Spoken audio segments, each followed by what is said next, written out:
You are about to hear the true story of power. Not the story of kings, presidents, or billionaires.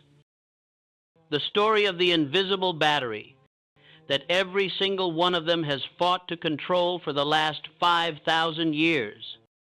Everything you think you know about money, wealth, and freedom is about to be turned, rewritten.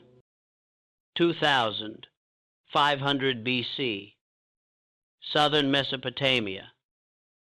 A scribe named Kushim sits in torchlight and does something no human has ever done before. He presses a reed into wet clay and records a debt. 29,086 measures of barley are owed to Kushim. That tablet is the oldest signed document in existence. And it is not a poem. It is not a prayer. It is an IOU.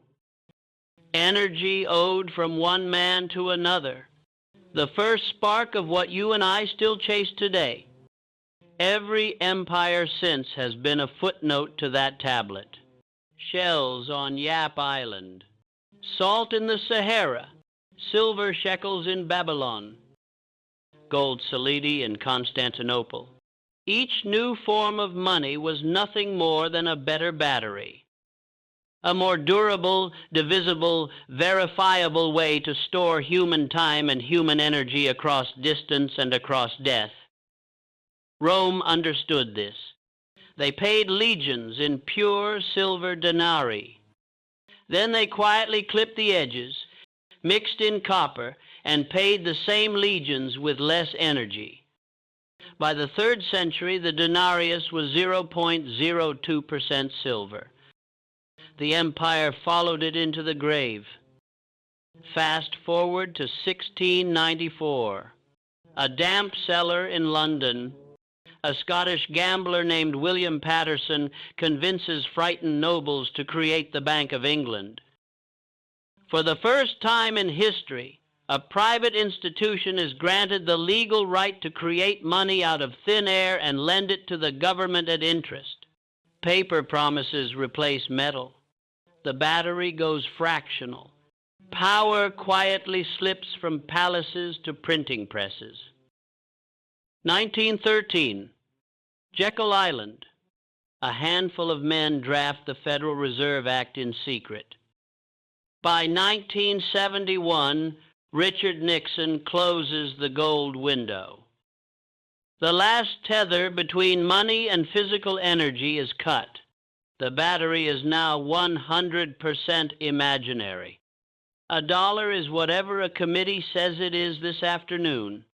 And the greatest transfer of power in human history is complete. But physics does not negotiate. You cannot repeal the second law of thermodynamics with a press release. Every time you create new units without new energy, you dilute every unit already in existence. You steal from the future to pay for the present. Inflation is not rising prices. Inflation is theft disguised as policy. For 5,000 years, every battery failed the same test. Someone, somewhere, could make more of it without paying the energy cost. Shells could be dyed. Silver could be clipped. Gold could be diluted. Paper could be printed. The demon always found the door. Then, on Halloween 2008, a ghost posted 9 pages to a cypherpunk mailing list. No name, no company, no country. Just a mechanism that finally solved the demon's paradox. A way to create digital scarcity that costs real, measurable, unforgivable energy to produce. A battery that cannot be counterfeited because counterfeiting it would cost more energy than the counterfeit is worth. The first money in history that obeys the laws of physics instead of the laws of men. 14 years later, nation-states are racing to stockpile it. Energy companies are redirecting stranded gas, hydro, geothermal, and solar straight into it. The most powerful corporations on Earth are treating it as their treasury asset. And every day, quietly, another million people move a portion of their life's energy into the only monetary battery that has never been diluted and never can be. You are living through the greatest peaceful transfer of power in recorded history. Not with bullets or ballots, with thermodynamics. The old battery is dying. The new battery is immortal. And right now, while you drive, while you breathe, while you listen, the choice is being made for you, unless you choose first. This has been the secret history of power. Thank you for listening. Now go secure your energy. Subscribe, share, and join the mastermind. Until next time, hodl strong.